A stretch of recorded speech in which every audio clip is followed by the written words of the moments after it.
Welcome to the Enduro Method Podcast. Enduro Method is an online strength and conditioning program built for those who ride by those who ride. We are professional coaches dedicated to building the best and most revolutionary off-the-bike training for dirt bikers around. We are offering a special discount for our podcast listeners. Use discount code EMPodcast22 for 50% off your first month. For more information, head to the description of this podcast where you can find the discount code and a link for more information and to sign up. All right, welcome to the Enduro Method Podcast. On this episode, we have a very special guest on the show, Brian Pierce of Seat Time.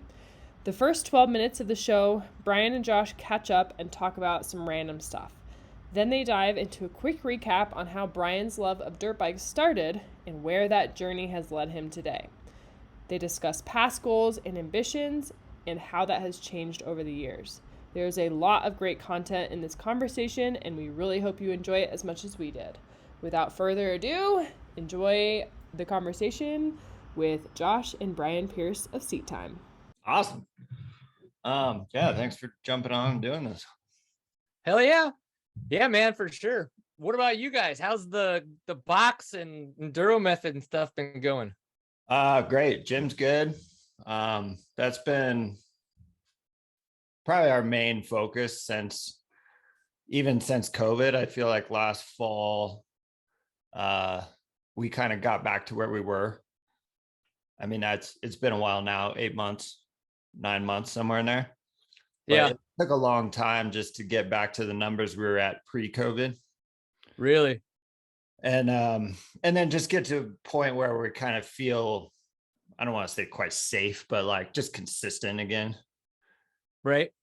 So that was a big part of that was kind of our main focus, obviously Enduro Method still, but we're hoping to be able to really push in the next year. Yeah. Yeah, I can see that too. Cause it's like with Enduro Method, and I don't know anything about y'all's setups, but in the long run, being that it is virtual, like as long as you're staying consistent and not losing the people that come, then Right. It can kind of like keep itself while you do the more behind the scenes stuff, like you were saying on the gym, on the physical space, which if you don't get the money there, it's like, fuck, I got to pay a rent. No, totally. Yeah. Yeah, for sure. It's basically making sure the gym's doing what the gym should be doing. And then we can, take time away from that and really focus on Enduro Method. And it's honestly, it's such a different business for us because it's so like the gym, like we talk to everybody, we know everybody, we're in the community, we're here every day and people get to know us. And now we've been here 10 years and like Enduro Method's such like an online thing. And neither Dana or I are that. I mean, she's way better at everything online than I am, but it's such a different thing to be able to get people to know you, trust you, get your voice out there essentially. You know what I mean? I don't know. It's been an interesting journey in that way. Yeah. And I think this is something that I think would come up in our chat later is for whatever reason, it feels like in the dirt bike community, everybody knows everything and their opinion is the only opinion to have. So it's very hard. It's very hard to have a conversation with people that have such a ignorant mindset around that they're very closed off to even the minute possibility that there could be a different way to think. And I was going to say better, but I just mean different. Like Right. Even listen to something that doesn't work. So then it helps you even be more confident in what you do because then it works when you try things that don't work and fail. You know what I mean? Like, and you can't have that in the dirt bike community. Like, it's ridiculous. Yeah, 100%. But yeah, no, same. I think even talking fitness in the dirt bike realm is kind of hilarious sometimes because it's like this old school mindset of, you don't need to do anything fitness. Like I ride to be fit. And it's like, cool. Like no problems with that. You do you. And if that's what you do to get fit, that's fantastic. But you do realize there's other avenues to be better and more fit to then enjoy what you do more. Like it's not lose, or, you know, it's like win-win. You train when you can't ride to then when you ride, enjoy riding more. Yeah. Yeah. And everybody takes the approach that, well, you're just telling me I need to work out more and ride less. And it's like, bro, if you took 5 minutes a day and did something that moves you towards the thing you're looking for and just stayed consistent, like literally in a year, you would look back and be like, holy fuck, I am way better. Totally. Like, yeah, no. and you wouldn't have, and it would not have felt like you tried. Right. Right. Yeah, you're like, I didn't really do that much. You're right. What worked? Oh, the consistency. Oh my God. Yeah, totally. I feel like I try not to harp on consistency too much, but the funny thing is it comes across in everything. Like you can't not have consistency if you want to be better at something. Or, you know, whether that's, it doesn't matter, relationships, the sport you like to do, being healthy, like all of it requires consistency. Yeah. And that's why I screenshot a lot of your emails, is not on the consistency part. I consistently screenshot your emails. What I like about them is that you're blunt. Like you have the external voice that I wish I had. I kind of choose, there are times and places where I choose to be poignant. And there are other times where I most likely, I like to give educated opinions. And some of that comes into a lack of confidence. And some of that comes into what I have understood as the way that people respond. And it's like, you know what? I'm going to choose to be a little less driving a point home because I know that I don't want to always feel like I'm trying to push people uphill, where it's like, what I like about it, it's like, it's just, you know, you just say the thing. And I'm like, yep, that needs to be out. If nobody knows about it, that needs to be out there. Yeah. And I think it's partially like what appeals to me. You know, I've always enjoyed that aspect of it. I like to be, the things I gravitate toward, it's not that they're black and white, but there's something tangible that you can take away from it. And then to me, it's like, you got to take that thing and then implement it a couple times or over the course of a certain amount of time. And it might work for you, it might not. But if all we ever do, like, I'm an avid reader, right? I love everything from fantasy to self-help to whatever you want to label it, right? Self-improvement, to history, to like all kinds of stuff. And at some point, because I'm always like, oh, maybe there's something in this next book, you know, like, but it's like, I've read fucking hundreds of books already at this point. And how many of those things have I actually taken something from and like really applied, not kept in my mind, been like, oh yeah, maybe that's what they were talking about here. And but like taking a concept and been like, I'm going to do this concept for 3 months. And then we'll shift it out and see how it goes. You know, does it really work? What did I learn from it? And then move on to the next concept. I think that is so missing, right? Especially in today's world where everything's at our fingertips. Like it's almost there's so much information. It's so easy to access. You don't feel like you even got to implement it because you could always just look it up if you need to. Well, I remember I was talking to somebody about reading, I think it was while I was reading Atomic Habits back in 2019. And I was talking about it. And my offhanded comment was, I added it to my notes and they interrupted me, which was okay. But they were like, wait, why are you taking notes? I was like, well, this is a point that I want to carry with me later. They're like, so you take notes while you read? I was like, I didn't start until this book. And I was like, but that, to your point, like that's where I start to retain information for me, right? It's really easy to just read a book and be like, I did the work, but it's like, how are you going to implement it? Where does it matter to you? Where could it potentially come up later in life? And I feel like unless we kind of like take that moment again, even if it's just the 1% thing from Atomic Habits, and we're just like quickly writing down a couple of bullet points that matter in the chapter that we read, like it's going to, that awareness is going to one day come and turn into action, you know? And that's that. And so though I do not read every book unless it's fiction. I definitely don't do it with fiction books, but like non-fiction-y books or whatever, like I do typically read now with a pen and paper, and I take notes. I get quotes and I keep them for later, and I come back and I search for things that I'm thinking about, and it's like, that's been so helpful. And it's so weird that we just think about reading as this, like, I started, I finished, and I'm done. And it's a finite thing. And it's like, bro, that book could live with you. Like Atomic Habits, I will reread that for the rest of my life. I've already read it 3 times. You know what I mean? Like, because of that awareness that I have to like how much these concepts are so just ground level. Like they don't need to be any more difficult, and it's like, it's pretty simple. Yeah. So yeah, that's great. I want to come back to the book thing later, and basically everything. I know we just talk about all kinds of stuff. It's like, but I think that hopefully that gives you kind of a concept that it's like, this is who I am. This is how I respond to stuff. A lot of people think that I am a overconfident, not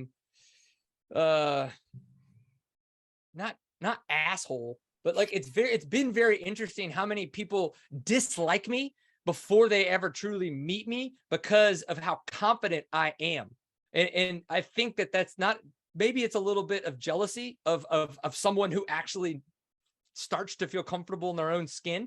Right. But that's what I've noticed as I've had this interesting transition. So I just wanted to I'm glad that you kind of understand, you know what I mean? That we've got a chance to catch up again, and I could respond to you exactly how I want to, because I don't want people to, it sucks that people have this very interestingly disgenuine regard of who I am and why I make content and why I exist, I guess, right now, currently as the way that I do, and why Seat Times is out in the ether. Yeah. And I think some of that is just the fact, you put yourself out there. And there's it's so easy to comment and all kinds of weird shit online. Like it's just a different world. Do you know what I mean? And I feel like the people who spend a lot of time online, they aren't doing their own thing. I think it's jealousy. I think it's anger. I think it's frustration. I think there's a lot of that going on. I think there's a lack of meaning in their lives. Yeah. Yeah. We could, again, that's a whole nother podcast. Yeah. Nice. Yeah. So I feel like I'm in a little bit of an interesting spot, because from a point of view perspective, I wrote a little bit as a kid, but nothing ever serious, high school hit, didn't ride again for a long time. Never paid attention outside of some Supercross back when Damon Bradshaw and Jeff Emig and some folks were racing. And because my cousin was really into it, I kind of got some VHS tapes and watched them over and over and over. But I was so far removed from the racing world. All of this, I'm kind of coming back into it later in life. And so I don't have the background and the history of even Cody Webb and Colton Haker and those guys. I didn't know they grew up and kind of riding and racing together forever until I heard it on a podcast. And so my perspective's kind of limited in that sense. But then I'm coming in from, team sports and CrossFit and outside, and kind of learning this stuff new as I meet people and talk to them. And so I think it's kind of cool. So I'd love to hear a little bit of your story. You kind of Brian Pierce first, and then we'll transition how that goes into Seat Time, and then, continue on. I want to get into fitness and riding stuff later. I ramble a lot, so at any point in time, just cut me off and say that's enough on that subject. But yeah, Brian Pierce, man, holy crap. I grew up just outside of New Orleans in Kenner, Louisiana. And I got started, I think Dad got me on a bicycle. I was around 3 years old. 5 got me a JR50, had a pull start so that I specifically could not start it when he wasn't at home. So it didn't even have a kickstart back in the day, right? So I was born 79. So you guys can do the math on that one back in the day, whenever that was.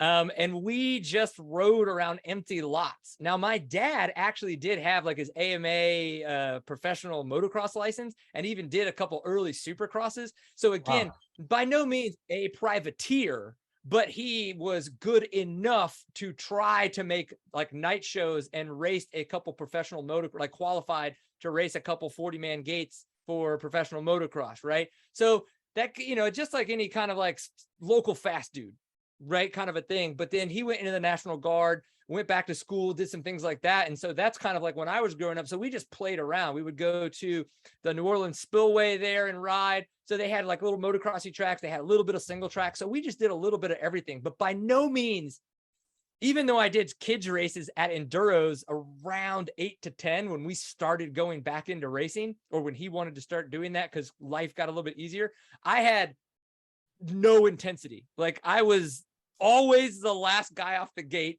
and by gate, you know, this is a kids race at an Enduro, so there's no gate. That off the little flag. Literally, my dad's got pictures of me, like one, you know, kids are on one end of the picture, and I'm still just coming off the starting line. But I never had any kind of intensity. I never had any gumption about that kind of stuff. I liked the idea of racing, but I didn't understand what competing was, right? I didn't have this drive to beat other people. And it wasn't, and so that's, you know, that's later, I guess, is where this, like, I still maybe am not a huge competitor, but where I do love the idea of competition for what it gives me, in the sense of like, there's training and then there's the test, you know? And so that's where I kind of like, and the test doesn't mean that I have to go test myself against other people. Now, a lot of it is that mental test of where am I? But again, I probably later in all that kinds of stuff, but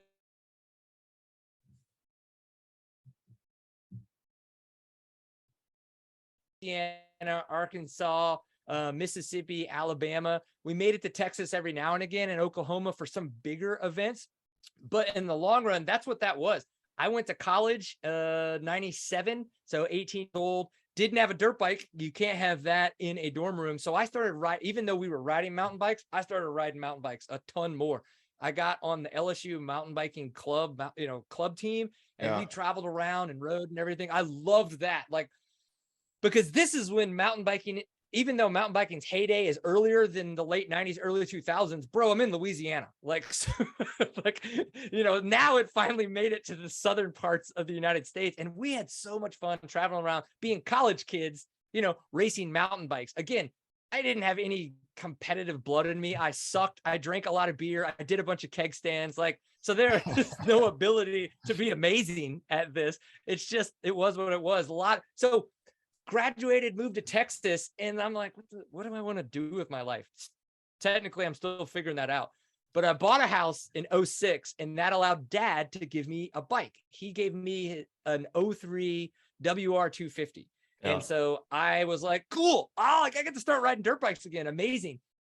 And I did it a little bit during all of the college and stuff, and Dad would come pick me up and we'd go to races, but by no means was it normal. And so I got back into riding in around 06, 07, 08. I decided to get into they had a local Toro and T-Sec. I was like, bro, there's Enduros in Texas. Again, no idea. I've been here like 5 years at this point. And actually, that year is when I won something, right? Like, so like there, again, this is that weird shift that you talk about when things happen in life. It's like, I kind of like strangely became competitive in the sense that like I started racing mountain bikes during that time period of like 02 to 06 because I was working at a bicycle shop as a mechanic.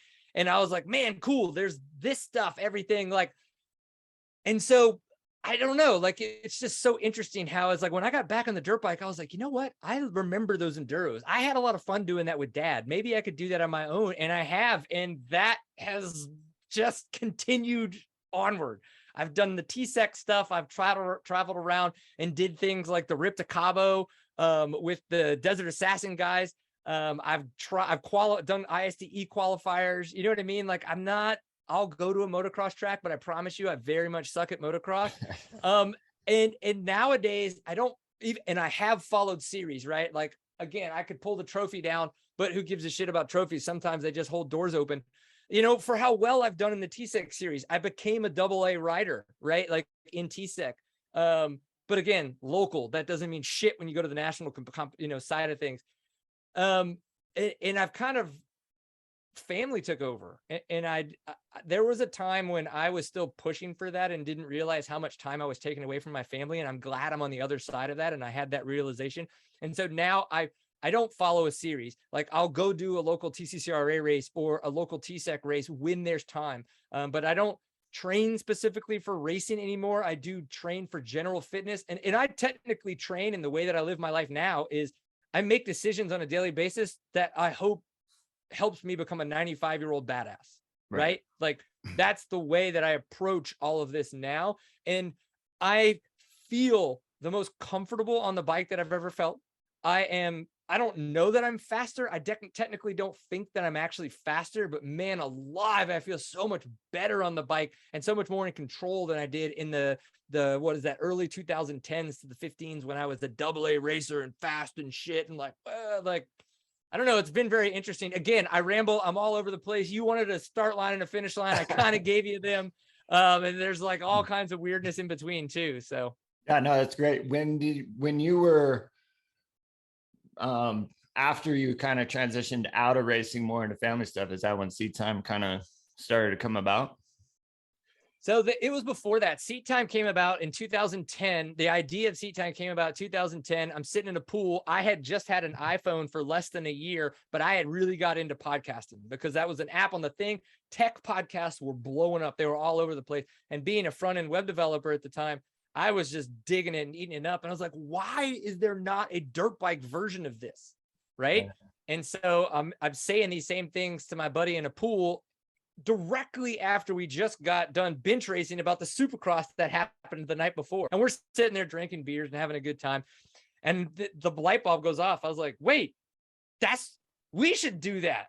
We're just as capable to talk about dirt bikes as anybody else. And all of the podcasts that I saw were just dudes or just ladies. They're just people. Like, right. And I was like, we can be that. And that was the genesis of it. So in 2011, it's called Seat Time. And the original thing was like a pint full of awesome. And it was the beer drinking and bench racing show for off-road racers. Cause we literally did that. We had a couch, which is actually in the original logo. And we sat on the couch, had a 6-pack of beer and talked about the racing that had happened that weekend before. And it has evolved so much since then. But that is like the very, infinite genesis of like the idea of Seat Time and where it came about. Nice. What's changed in your, I almost want to say business plan, but like your pursuit for Seat Time? Oh my God. So what's crazy again is like, I've always had an entrepreneurial spirit, but I never believed in myself enough to think that I could do my own thing. Like if we're just being completely honest, like digging deep inside and stuff like that, the shift happened 2 years ago that's when I realized I could work for myself. I could support myself. My ideas were worthy of being put out into the world to help support and foster community and growth within other people. Right. And so, we're in 2022. So that's 12 years of what the fuck was Brian doing with Seat Time? That's a great question. Like, and it wasn't until last year, it was May 2021, where I finally decided what I had been doing for 11 years was haphazard, completely unintentional, and there was no focus to it. It was all over the map. And that's exactly why I think that YouTube channel failed. If somebody's like failed, it's got almost 200,000 subscribers. Now you want to go down that rabbit hole, we can, but I was like, do I want to keep doing this? Do I like this? And it's like, yes. So do I try to save a failing YouTube channel or do I start over? And I was like, I want to start over. I want to create something from the ground up to a degree, right? Like Seat Time at itself still had some clout in things, but I mean, really like start over from the ground up with a new YouTube channel so that I could create focused, intentional content that felt like it carried over. And that when people come back and they see one of the new Seat Time videos, there is an expectation of what to get. There's going to be some fun. There's going to be some entertainment and but there's a huge amount of education. And that education is for everybody. Like, I don't want to make factual statements and that my word is the only word out there. I try to do a lot of research so that I talk about a lot of the concepts that are out there. And then I tell you why I made the decision that I made. So one, you may get some problem solving learning out of that about like just the most recent video with the handguard stuff, like why I choose the open-ended handguards from Enduro Engineering that I use versus others and things that I've learned throughout the years. But I also talk about all the reasons that people use what they use, because I don't want you to use what I use because I use it, because that might not work for you. So again, there's a lot there and everything, but that's that quick kind of like genesis of like the YouTube aspect of things and why there's a podcast feed, because that's what it was. You could go back and before Caleb Russell was ever in the XC1 class, listen to him talk about winning the XC2 class and the years like gumming up under his dad, you know, watching him, because that's how long I've been interviewing these guys. Right. It's kind of nuts to think about, but here we are. Yeah. The handguard one, as you know, or can see, I have a permanently fucked up pinky finger now, almost had it amputated, which I didn't find out till later. Yeah. So hit a stump was running flags. It doesn't matter which ones, but they weren't doing anything. Came around the inside corner, stump was cut off at handlebar height. It was like an 8-inch round stump.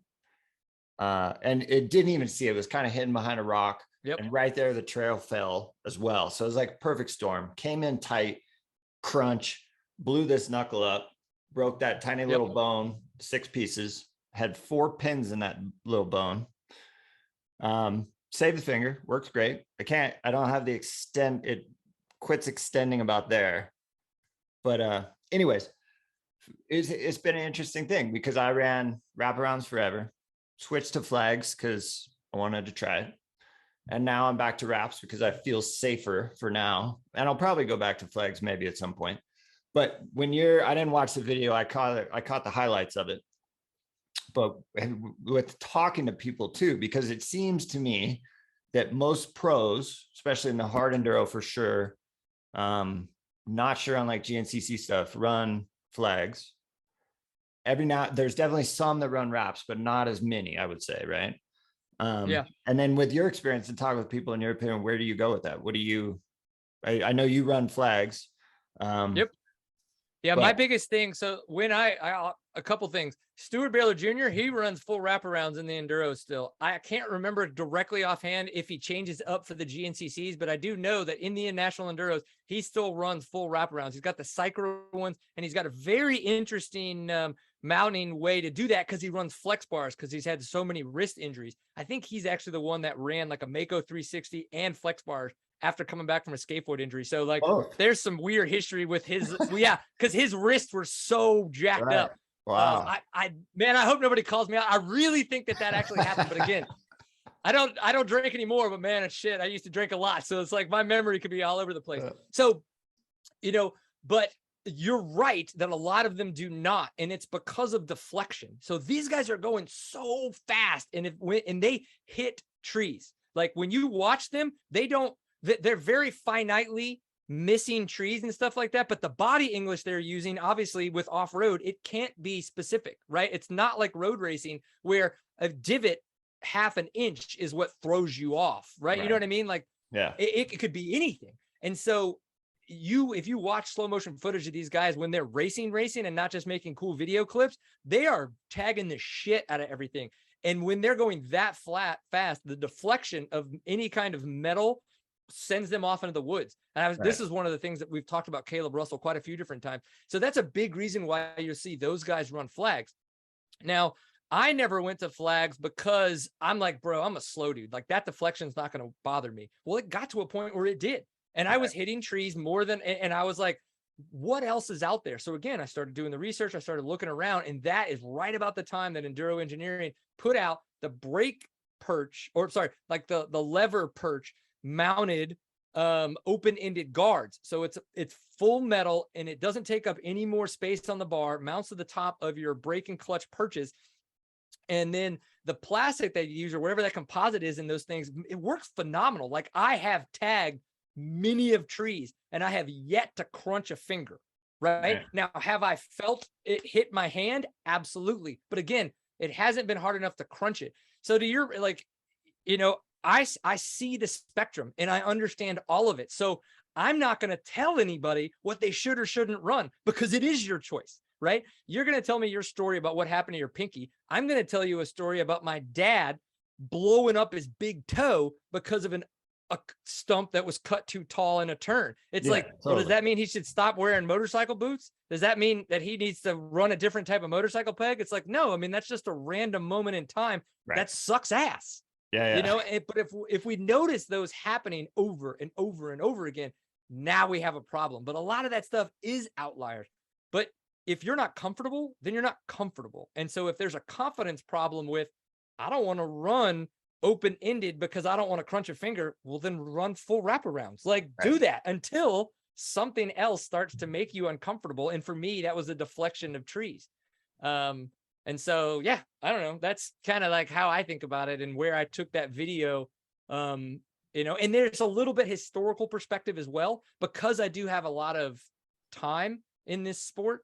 By no means, and I'm not an industry guy, right? Like, I'm just a dude. I grew up doing this with my dad. I raced with him. I raced on my own. I made some of my own decisions. Some were right, some were wrong. There were dudes way faster than me and some slower. And I always ask questions and I want to get answers. And so I just try to bring some of that perspective to these pieces of content. Yeah, that's awesome. What other parts while we're on this do you think are worthwhile on the bike, and what do you think kind of fluff? I mean, because I think at least there are some that are like, that's probably necessary if you're riding off road. You're right. You know, if you're getting more and more technical, parts of the bike need to be protected versus not protected. Some of it looks cool, looks blingy, whatever. Yeah. I am a huge proponent now that rotor guards, especially the more metal rotor guards that you can get, like a shark fin or something like a shark fin for the front as well. And brand agnostic, you know what I mean? Like if you're an enduro engineering guy, go get theirs. I know that their stuff's high quality. I get the bulletproof design stuff because that's just kind of what I've always run. They're high quality, but they're also high dollar. There's a lot of other brands that are out there. I know SRT makes a bunch of stuff too, and they kind of try to hit certain price point stuff. So if you're looking for that, cool. But I am an off-road racer and I don't stay upright all the time. So for me, like, I'm like, what can I do to mitigate the risk of me having to replace extremely expensive components or radiators or in the race, even better. So it's like, you know, one of the things I haven't done that I do think is very important now is side covers. Like now that we're seeing either more robust side covers, so something that's a little bit thicker than stock for like your clutch and or your and your stator side. Okay. Like was it is it Trail Jammers, I believe? Yeah, they got like, the one like epoxy they've been making on. Yeah, like they've been, now that market is growing, that's one part that I want to get on, because how many times have I been to Colorado where someone in the group has laid the bike over in the rocks and you're getting out the you know, you're mixing up some steel and you're doing the thing and you got 30 minutes of sitting there like, like, dude, a $50 part, and we're probably not having that happen. And that's a part I need to get that I haven't gotten. But in hard enduro, I've like, okay, so for enduro, like more off-road, like radiator protection, you don't want your radiators going out. If you can afford to get more robust hosing for your radiators, do that for sure. Protect your brake rotors and your brakes, right? The probably need to get a more robust chain guide. If not just a chain guide, I love what Bulletproof Design makes, where they have the tab protection. So that way, even if you don't get a more robust guide, there's less chance of those tabs breaking off, and then you're just like totally screwed. Right. And then I have screwed up a slave cylinder at the counter sprocket because of not having protection there. So I, again, haven't gotten it yet because I haven't rethreaded all that stuff because I screwed it up. I do think that that's necessary for off-road. And then when you go into hard enduro, it's the other places you're going to be laying the bike over and putting it in. Was it Crosslinks just came out with that awesome swing arm protection? Yeah. Underneath mounting for the fork guards. It's like, bro, we're dragging those things through so many rocks. Like that seems like a must have if you're super hard enduro. And then I think too, whatever kind of protection you can do for your front forks. I know, like I've seen Trailbound sells the covers for the tops, and then as full plastic wraparound as you can get for those lowers, because man, again, it's the same idea as the side cover, like your clutch cover. Like if you can put something else between a rock and taking that metal out, like let's do that. Yeah. You know, and I think that's kind of when it comes to the forks, the lower forks. Yeah. SXS, I think they call them lug protectors. Yeah. The ones that go on the front bottom of the fork. Yeah. So I'm kind of like, I just like, okay, like what situation are you in? What are the potential elements that are going to get in the way? And how can we try to negate that from ending our ride, ruining our bike, or ruining a race? It's like, I think you drove somewhere insane, like 30 plus hours, right? Like no one wants to get there and screw something up. Yeah, totally. And I mean, same goes for out on the trail, right? Long days on a bike, you're 30 miles out from the truck. Last thing you need is something that's going to set you back to walking or, you know, not making it back.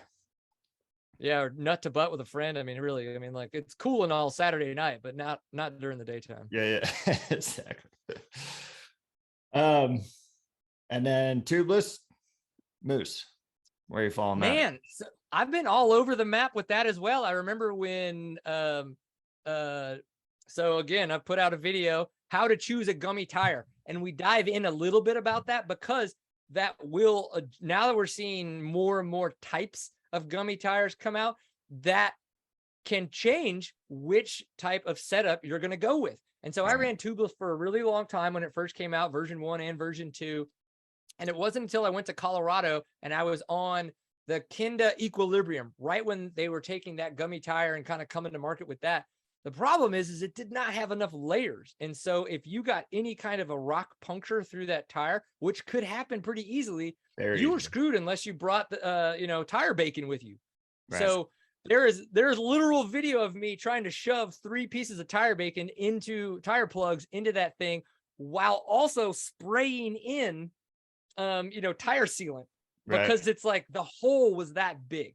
So if you're going to run tubeless, you need to make sure that you have a tire that has enough layers in it. What do they call them on tires? You know, there's like that special word that never makes any sense except the tire people. We'll just call them layers.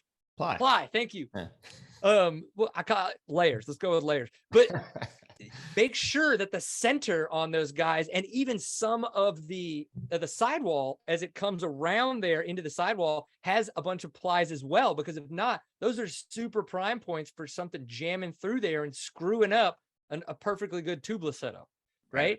Yeah, you can. But then on mooses, man, that's where I've been playing around. The guys from Nitro Moose, because Seat Time is kind of a media outlet, have been awesome to give me a discount that I don't get them for free. I say, hey, is it cool if I place an order? They're like, yeah, we're cool. You haven't ordered too many and used too many discount codes.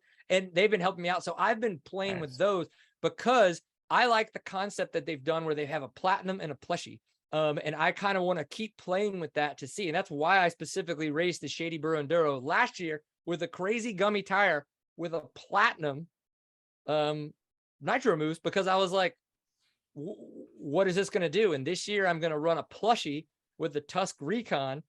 Again, kind of like start to play around with that and kind of like see what I learn as I try these different tires and goof off a little bit. So I'm very much in the camp of you got to try them out. And what's your budget, right? If you can't buy over $100 tire, don't get get something like a Tusk Recon and go get an SRT bib moose. The one thing you should do is, if you are not going to consistently change tires like within 2 weeks or especially within a month, do not use tire soap. Tire soap is for people that change their bibs out regularly. It is soap. It will dry out. It will crack your bib moose, and it will not last. If you're someone like myself who puts them on there and leaves them on for a long time, use the manufacturer silicone lube, I believe is like the main thing. And that's the biggest, like, that will change your world, because so many people use tire soap because it's cheaper. Really? But man, it doesn't last if you use it and don't change them out often. Right. If you change them out often, it's great because it lasts for that time period. It's good for a couple races. What's the point of the tire soap? I mean, is that in place of lube, or is that just the ease of getting the bead on? Yes and yes. It is a lube that stays within there for a finite amount of time. But then, yeah, like it is something that they also use to, in that regard of helping getting everything on. Okay. I've been using Crisco for like 5 years. And no bib issues? Nah. Nice. Yeah, I ran out of silicone, Michelin, whatever came with the Moose, and I don't remember when it was, and nothing was open except for the supermarket. So I got a tub of Crisco and started lubing up with that, and that's all I've used since, and it works great. So here's the question: we put that shit in our bodies. What does that say? Is that like, is it great bip lubricant? Maybe it shouldn't be in our body. I think. I mean, again, Yeah, I think you should quit putting that in your body and put it in your tire instead. Who knew they had an entirely different market? I'm sure that they repackage that shit and sell it as a lubricant, and nobody fucking knows. Nobody knows. For sure. Yeah. Yeah, I'm similar. I've never run tubeless personally. I switched from tubes early on to Moose, and then been trying to figure those out ever since. And I would say, if you're unfamiliar with Moose, there is a learning curve there, and be patient, because right, I mean, every tire is different size. Every Moose is not perfectly the same size. In the beginning, it matters less, but as you progress, and like if you are trying, especially probably more so for hard enduro, but if you're trying to get like a good feeling Moose, nice and squishy, like it just takes so long to figure that out. And then whether you got to drill it or what you're using, and then you can have a perfect Moose, put it on the shelf, save it. But if you don't wrap it right, if you don't put it lubed up in a trash bag, let's say, it changes stiffness over time and shrinks. You come back and it's like, hey, listen, my penis is now thicker than this fucking bib Moose. You're like, what just happened? Because we all know it's not big. So that means that Moose is really small. Yeah, you're putting it on the front tire now. Yeah. Yeah, I think like, dude, watch whatever video you want, like, but until you try to put in your first bib Moose, you're not going to understand. Right. And then you're going to be 10 deep and you're still going to be like, I don't get it. But then you're going to start feeling the differences. Like you said, you're going to realize that this bib Moose is a little bit harder to put in this tire, or it's a little bit easier, these kind of things. And half the time you might make a decision based on how hard or easy it is to get in the tire versus what it feels like on the trail, because you're like, I don't want to have a tire 6-pack of beer just to put this damn Moose on. Right. Because you're so frustrated.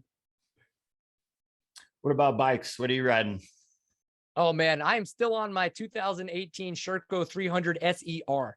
And I still love that bike. Like, they're like, in the long run, would I love to upgrade? Absolutely, because Sherco's made so many updates. And I would get another Sherco if, and I spent my own money on that one. I'd be spending my own money on the next one. But yeah, like, I think that when I got on, I was in Colorado. I got on a 2017. I rode it around Texas and everything, brought it to Colorado, 2017 Sherco 450 factory edition. And that bike felt so light. That bike weight wise was 20 pounds lighter than my 350. And my 350 felt like a pig when I got back on it compared to that. And I was like, I don't know what's going on, but this is amazing. And I'm getting a Sherco, because I was kind of in that, like, I want to buy a new bike. And so that's when I reached out to Clay, who was the distributor at the time, and said, I want an 18 when they come out. And so I've been on that since like October or November of 2017. And I've loved it. And like, I just now started doing things like suspension. Even though it's way past overdue, I got to do a top end soon. It's like way past overdue. But again, like, I don't race, so I'm not like, my compression, that's definitely the problem here, is the power the bike's putting out. Like, yeah. What were the biggest things you noticed when you got on the Sherco? How tall are you? I am 5'11", and right now I'm about 165. So it's probably about 185, 190 when I got on it weight wise then. Still 5'11". Okay. Yeah. Yeah. So you kind of, right now, at least, you were falling in stock suspension parameters pretty well. Yeah. Back then I didn't, but it was like, I didn't really care. Again, I just kind of rode it. Yeah. What about cockpit size? Did you notice any difference there? So it wasn't until I got back. I run the Astra Chris Birch bars, which I think they've renamed, but again, I run the Astra bars, and one, I fucking love those. But two, even when I was still running stock bars, I did get back on a KTM, and it's like I was on a chopper. Like, it was a stock KTM. So it was like, it was insane how tall that felt, one, but then two, especially now that I like the Astra bars and the way I feel anyway, that it, like, gets me in the cockpit and kind of like helps me get into that attack position, really keeping the elbows up and out. Man, I don't know that I could ride a KTM. Like it just, the bike lugs like a mother, man. Like a guy who sucks as much as I do doesn't have a recluse because of the fact that bike lugs so ridiculously well that I don't need to feel that I would need that, right? Like on the KTMs, I always did, because I could never, even on a 300 XC, XCW, I never got the lug power that I was getting out of this 300. Now, we're looking around at like Ride to Reynolds and Hard Enduro Outfitters and some of the other people that have gotten newer Shercos and played around with them and put faster, more aggressive riders on them. You do see them doing a lot of, they put different, compression tops on them and stuff like that to try to get higher compression and to get more top end out of them. But I don't need that. I don't need that. Like, I don't sure. I wish I had more testicular fortitude to want to go faster, but I don't. So I don't need that. Yeah. No, I don't know. I'm so far agnostic on the heads and everything else. It seems to me like for the most part, it's more trouble than it's worth sometimes. Yeah. And it's like, that's just another rabbit hole to ignore all the other problems of like the things that we probably should be working on. Yeah. If we're looking at like lowest hanging fruit, the top end potential speed of my dirt bike is at the top of the fucking tree, right? Like, come on. There's so many things I could improve upon first. Yeah. It's pretty nuts. Pegs. This one's interesting to me. I love different pegs. I hate stock pegs. Have you found anything with that? So I have done very little playing with pegs. When I still had my KTM, I had just ordered some of the pegs, the ankle savers. I really wanted to try those, but again, like they were for my KTM and I didn't ever swap them over to the Sherco. The one thing I did do was off of stock pegs was it Fast Company and then XC Gear both make kind of like a vibration dampening peg. Mm-hmm. In Colorado, man, I loved them. Like I loved them because I feel like standing up so much in the rocks, like dampening that vibration on your feet, I do feel like I wore less. Like I felt like I was less beat up over time. Again, though, now that I've been on the Sherco and changed very little, I haven't had that much of an issue. And I do know that in that time frame when I think it was 19 when KTM came out with like the more anti-vibration of their two-stroke, and everybody's like, but the Sherco doesn't have this. And I'm like, I don't see that as a problem. Like you know what I mean? Like, and so that's, I think, another reason why I haven't done a bunch of aftermarket-y things to the Sherco is because I don't feel like it needs it. Right. But maybe that's also where I'm at as well, right? Like I'm a little bit more comfortable just kind of like being and not feeling like I need to go try to find little things to fine tune. Right. So pegs, I could see people in hard enduro wanting to play around with that, potentially for the fact that you're dabbing a lot more. You're kind of in positions where you're going to be walking a little bit more. If you've got longer legs, maybe lowering those a little bit. If you got shorter legs, bringing them up. I would almost, but if the hard enduro side, it would seem like cutting your seat down would be like, again, if you're hard enduro-y, more specific bike, dude, even shaving an inch off of that seat seems like that would just bring you into those situations so much better. Right. Yeah. The main thing I don't know if it's being heavier too, because I'm 220. So just a lot more weight on my feet, and the stock pegs are just a little bit narrower. So like the width. Right? Yeah. So you get I can see that for sure. You get a bigger footprint. It's just more comfortable.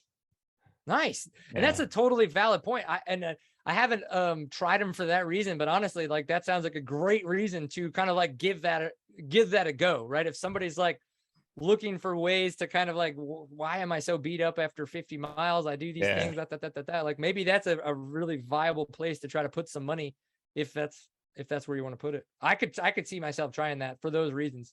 Yeah, they're like the S3 steel punk pegs, I think they're called.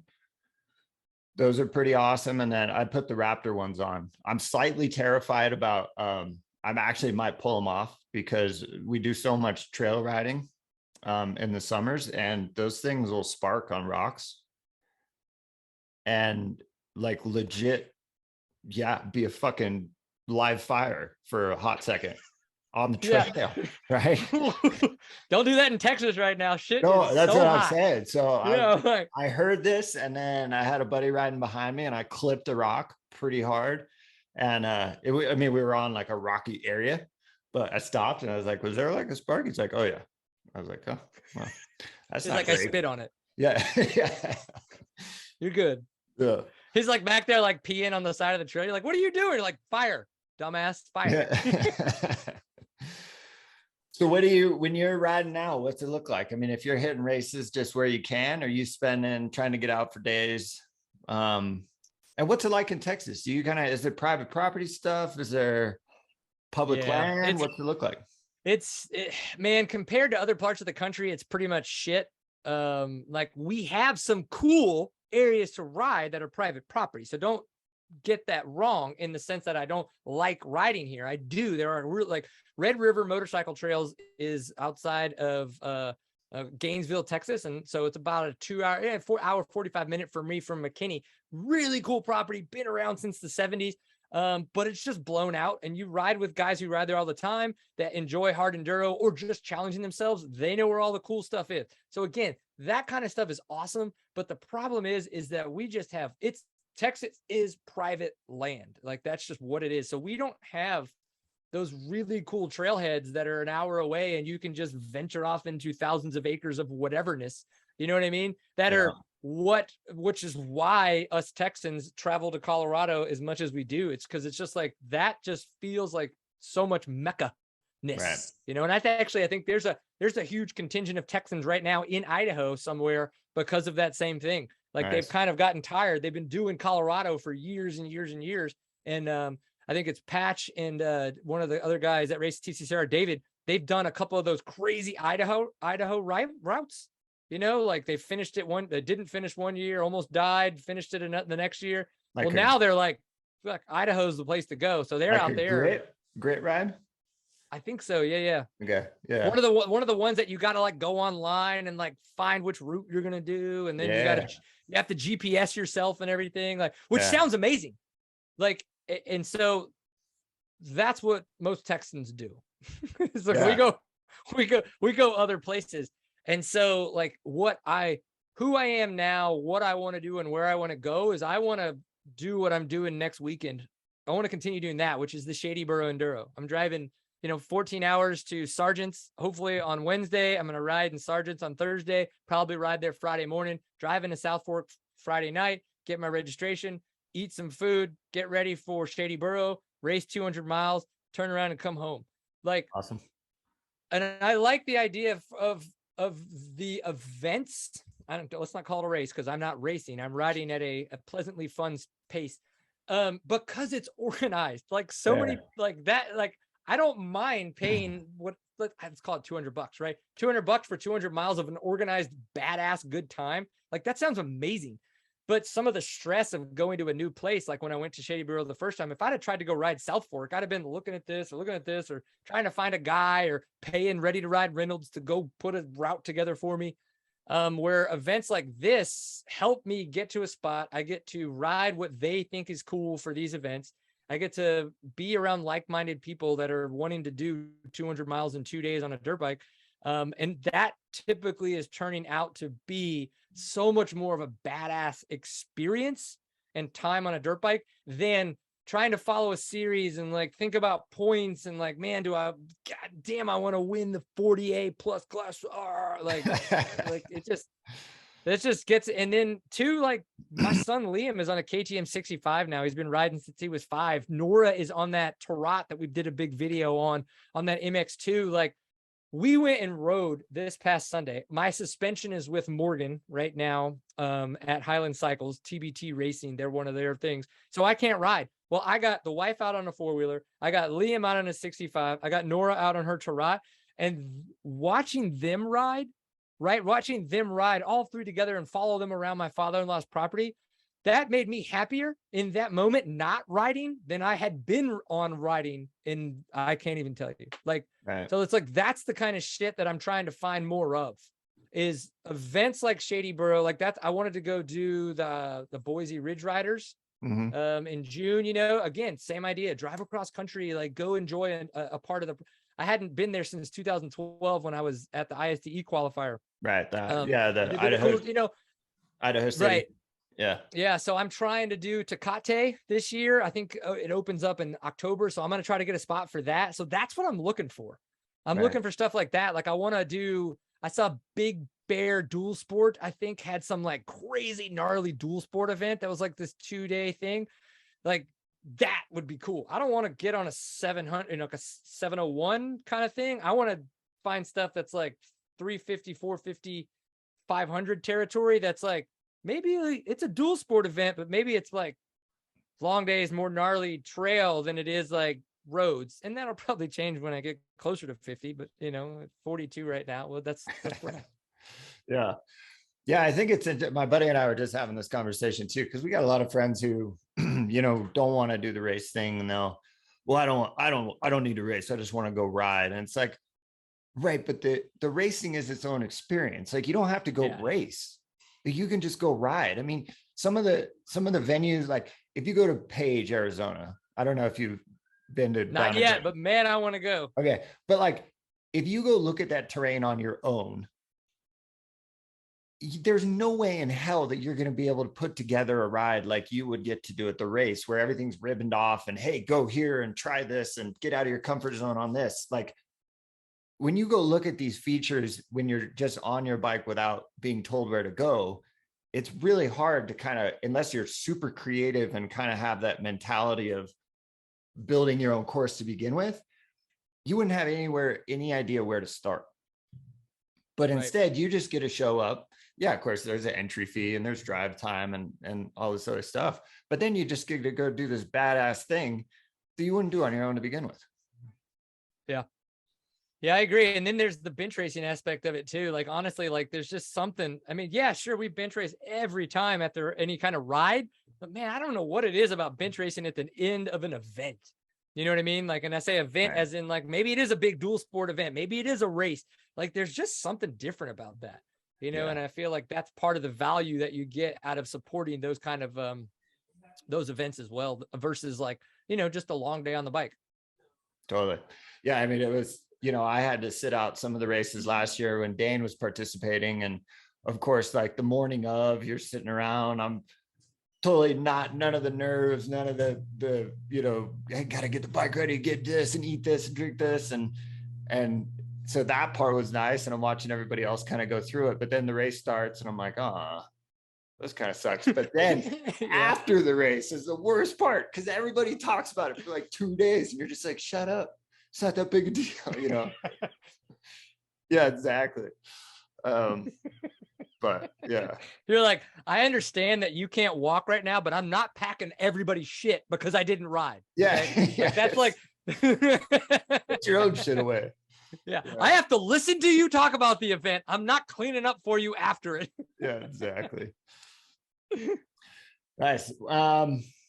Fitness. Let's talk about that a little bit. God. Jesus, I got so many thoughts. Yeah, man. Ask a question. What are you thinking? Well, for you, curious, like when do you start working out in general?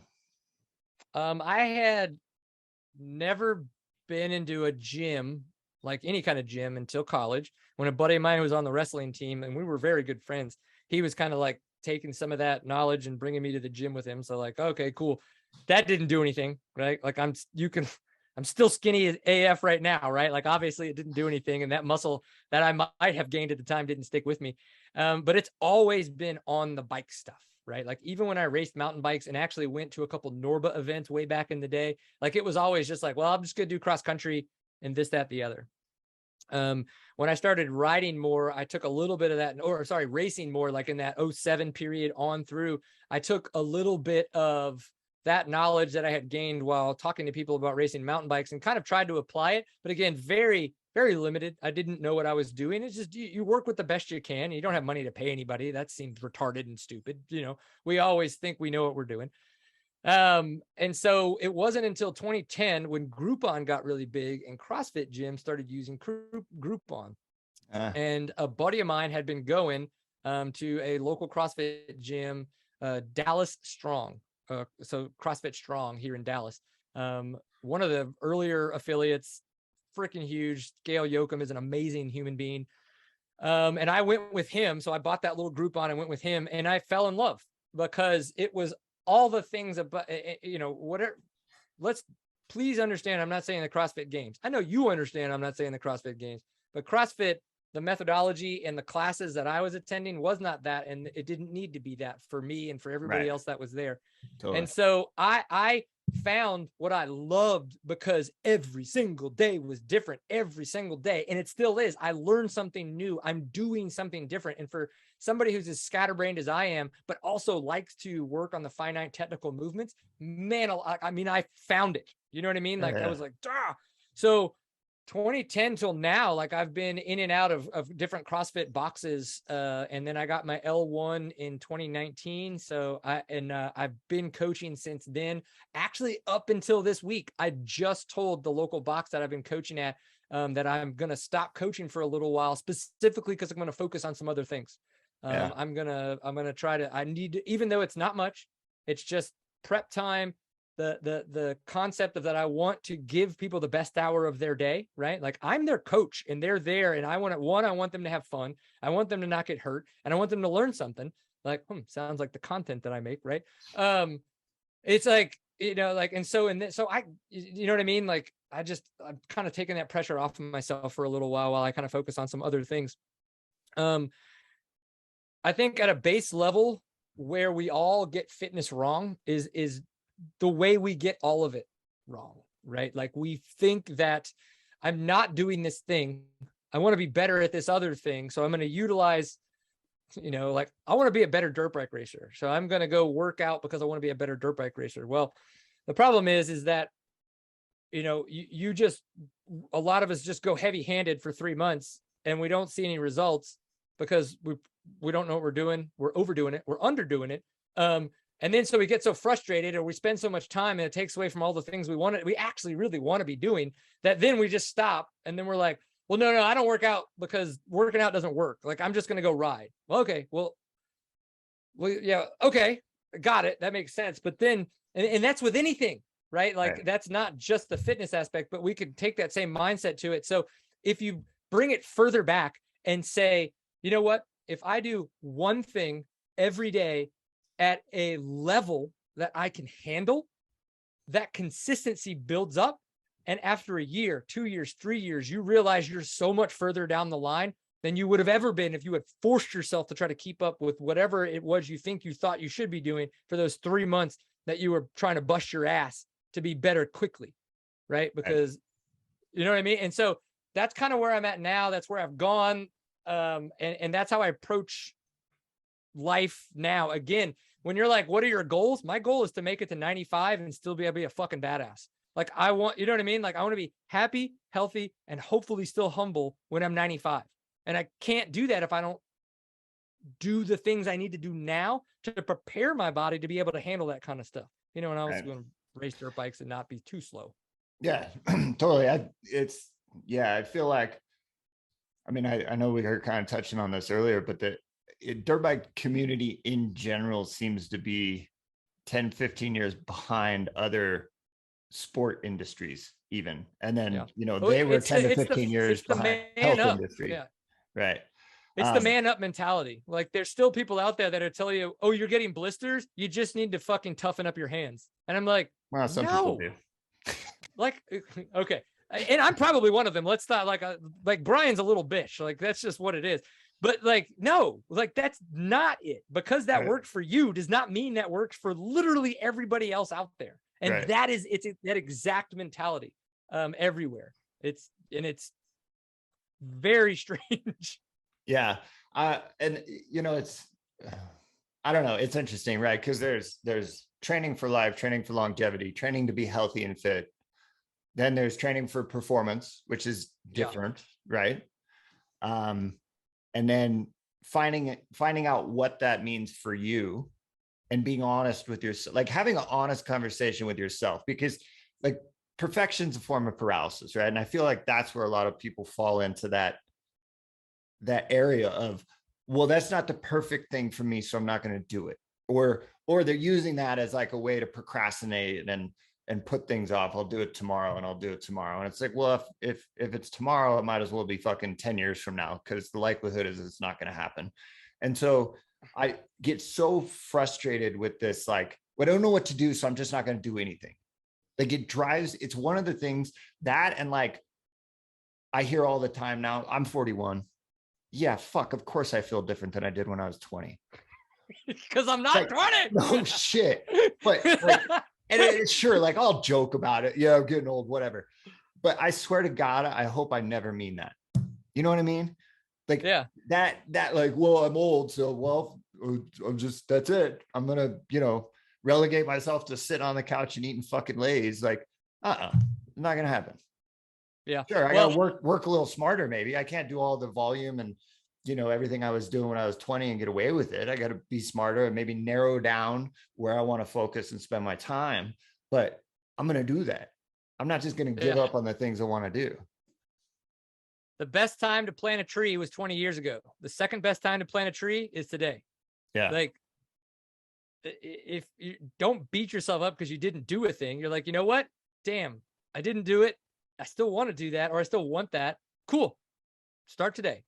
Right. Do literally the most mundane, smallest thing that's going to move you towards that. And then all of a sudden that thing tomorrow is going to be easier. You know why? Because you already did it and you realize it didn't actually like feel like you did anything. So then all of a sudden that one thing becomes two things. And then again, it's a very consistent, easy, level playing field way to build up. And then you look back in a year later and you're just like, damn, that was way easier than I thought it was. And I am way further along than I thought I would be just by doing these very small, consistent things. Totally. I'm being a little vague, but it's just because of the fact that idea can be taken anywhere. It's not just to fitness. Right. Yeah. And part of that too is like, I feel like you don't know how out of shape you are until you start trying to be in shape. Like, because I've been fairly consistent, let's say over, what is it? 14 years, right? But then throughout that 14 years, I've had massive months where I've kind of done nothing and been a blob and then come back into it. But you kind of only remember the best part of you, right? And so until you start trying it again, you're like, oh yeah, I'm probably pretty fit like I was a couple months ago. I'm pretty strong, this and that. And then you go out and you try and run a mile or something again. And at like 200, after that first 20 seconds, you're just like dying and you're going pale and people are like, what's wrong with you? And you're like, Jesus Christ. Like, I'm a little bit further back than I thought. Yeah, man, that's the, you see it a lot when you see new people come into a CrossFit gym because they played football or they used to work out a lot, like you said. And then you start asking questions and you realize that mindset, they're walking in with the mind, the body, that they think they have of 20 years ago. Right. And it's like, whoa, how do we create such a disconnect? Right. Like, and I that's not a judgmental question. That is a real question because we all do it with different aspects of things in our lives. And it's very interesting to me. Yeah. That's one of the big things. I think there's also, for whatever reason, a little bit, I'm curious if you've seen it in your gym, but at least for us here and in the moto world too, there seems like a bigger barrier for entry for dudes than for ladies to get into fitness. Like, I don't know if there's an ego attachment to that. A little bit of like, you are where you are. And if you actually have to go prove it, the weights don't lie. They're kind of the same weights for everybody. I don't know. It's interesting, but there's definitely a different level. I think there's maybe a societal expectation for men to know certain things too, when it comes to like lifting weights and all this stuff. And whereas ladies are a little bit more open-minded, like, cool, I don't know what I'm doing. I just want to go do this thing. Yeah. I think it's interesting because, and I wonder if that's like I'm going to say this, and I think it's the wrong thing, like a socioeconomic thing. Like in Idaho, I would assume that there are a lot more women that do outdoorsy things than there are in Texas. Like, and by Texas, outdoorsy things are boats on lakes, which is still drinking. Let's be honest. I mean, it's fun. I enjoyed it too. That's fine. It's fine. You know what I mean? Where like outdoorsy things in Idaho are vastly different, right? Like we have hiking, we have those kinds of things, but it's not the norm. Do you know what I mean? that outdoor lifestyle is not as normal here. And so I think that there is a more interesting barrier to entry for women here, because like women don't lift weights, women don't have muscles, women don't want to be strong, right? Like there's this like concept of that. You know, and I think too, like I see more men message and come in for tryouts than I do women, but I see women stay around more when they try out. Interesting. So I don't know what that says, right? Like in that aspect. But I do think that the men aspect of it, I do think we have more ego around that, because we're men. Like we're supposed to be fucking strong. We're supposed to take care of everybody. We're supposed to not worry about ourselves. And we have all these expectations. And, you know, and so I think like I could see that being extremely hard in different situations for people to kind of like to come back to a beginner mindset and be like, you know what, I did really good yesterday, but today's a different day. I probably shouldn't put too much ego on my shoulders, because in reality, like it's a new day and it's going to be different. Right. Yeah. And I mean, that kind of goes to the growth mindset idea, right? The closed or what is it? Closed or open? What's that book? I can't even think of it right now. Growth Mindset by Carol Dweck, Susan Dweck.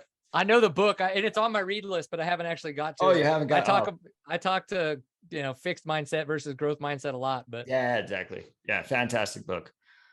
And what's interesting about that too is like, even for myself, I've had, even still currently, I have some areas where I'm super growth mindset and some areas where I'm fixed, and I can identify them quicker and try and make the corrections.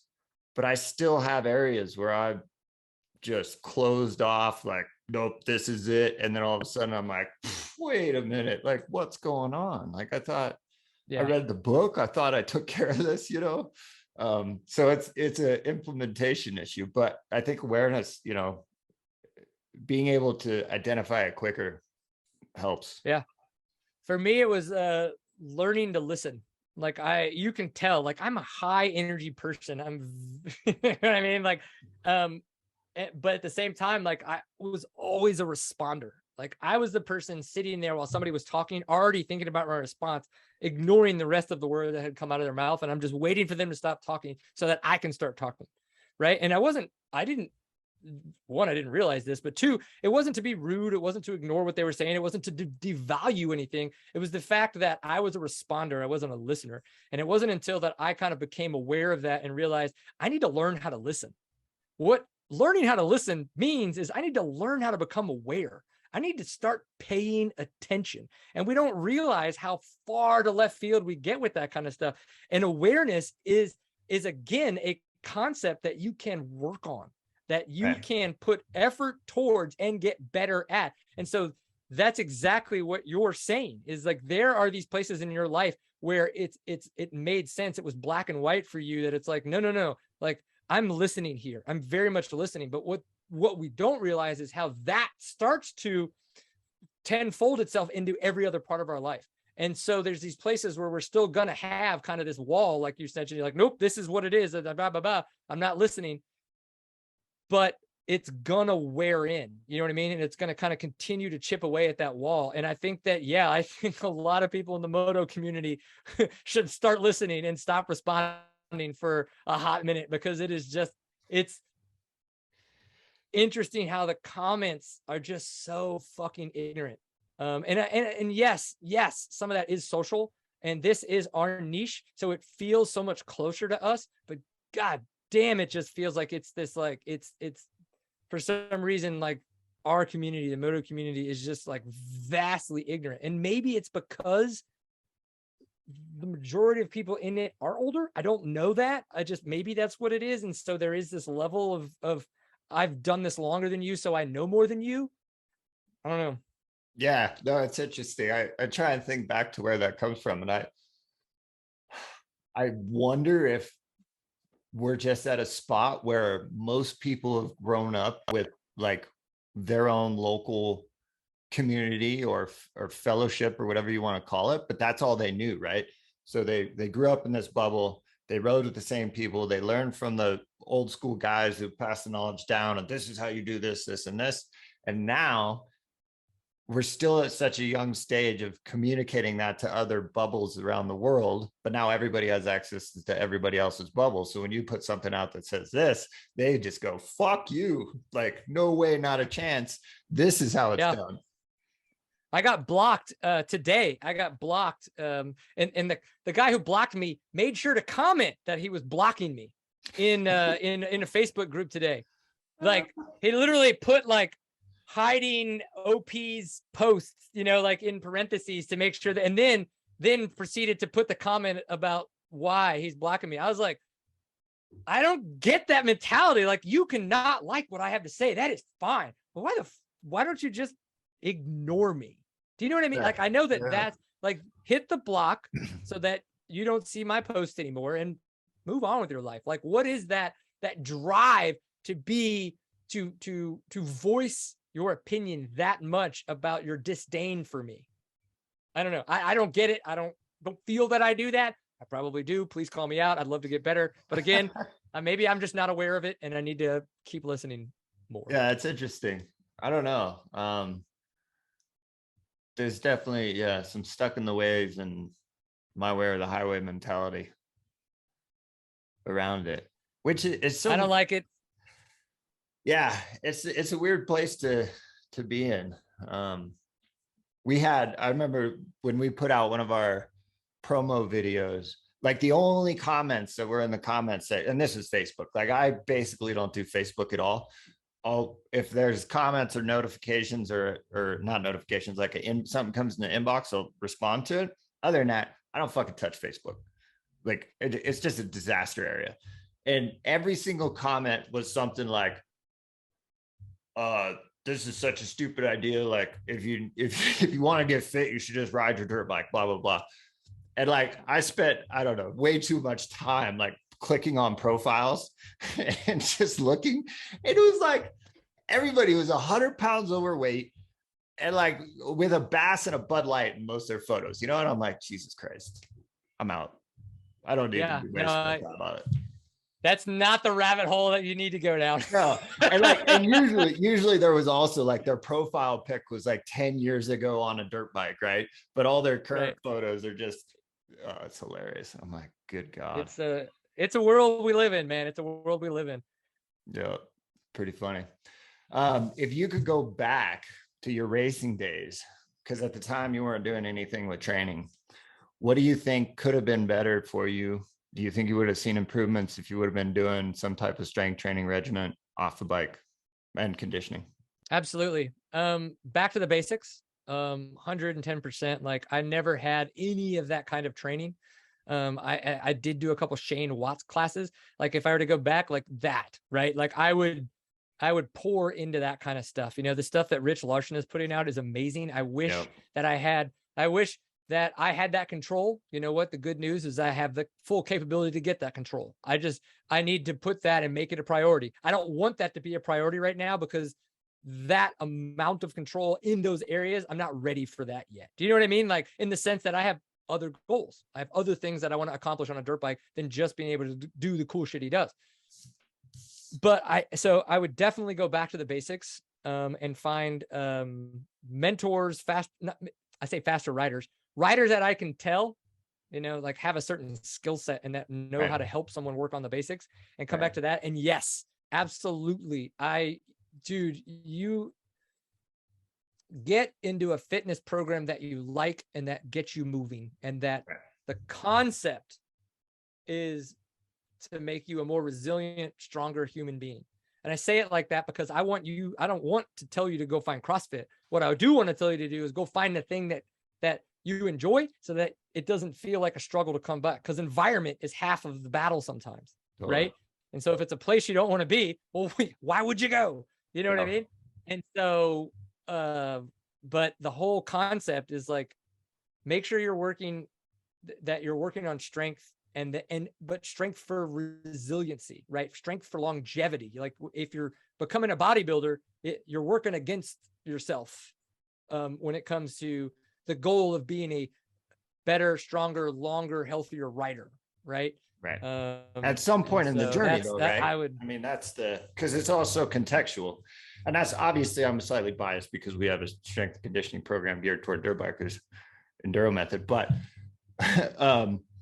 like if you're if you're in the very beginning of your journey, like doing bodybuilding type style lifting might be fantastic for you, right? If you're someone who's new to the gym, wants to gain some muscle mass, like maybe that's the best thing for you. And if you spend 4 months diving into that thing and you can gain, 4 or 5 pounds of lean muscle mass over the course of that time, that's fantastic. Then you can learn and then you can transition into, because I think that's the other thing that's so misunderstood sometimes. It's not like whatever you do now is the same thing you got to be doing in a year. Like you can change things up, right? And what somebody else is doing in their 10-year journey is probably not where you should start. Wow. Yeah. 500-pound deadlift tomorrow. We got this. Yeah, exactly.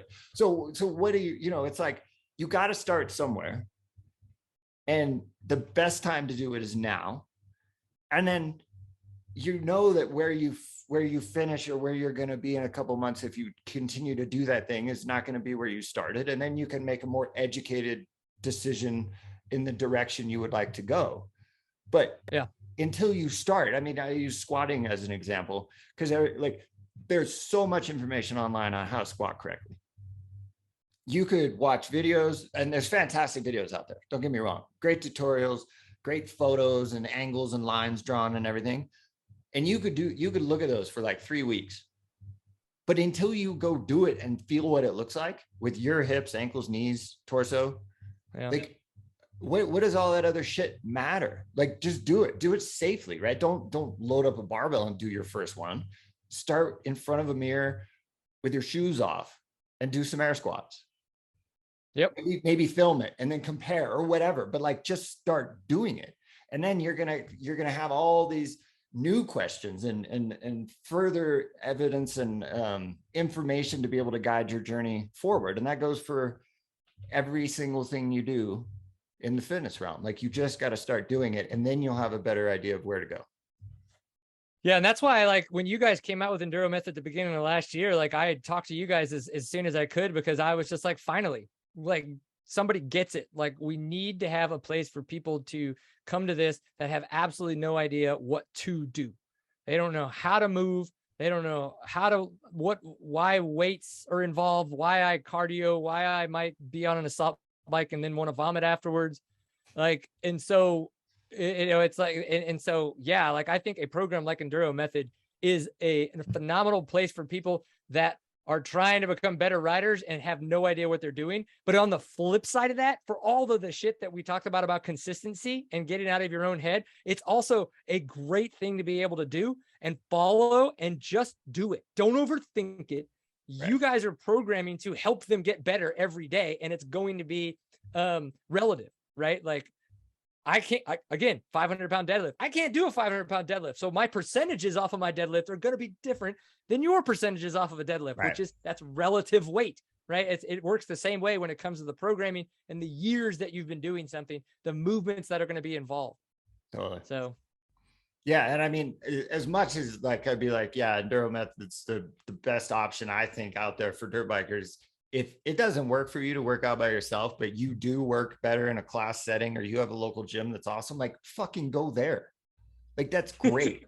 Seriously, like, I would rather everybody just get fitness in, because it is like, from a mental, I mean, we haven't even touched on any of the mental standard parts of that, but like, it's one of the best things you can do for mental health. Yeah. Yeah, I think one of the coolest things that you see in a lot of situations when it comes to being in a community class is let's just say it, with CrossFit, there's a clock and there's other people, right? Now, a good coach is going to watch everybody in the class to make sure that form doesn't go out the window, right? You're going to collapse at some point. Debatable. Yeah. Right. So it's like, but at the same time, like, when, Susie Q, who you've beaten a couple times, but has beaten you, like, you're like, fuck, man, oh my God, I'm not letting go. Or like, you're like, I'm trying to beat a certain time on the clock.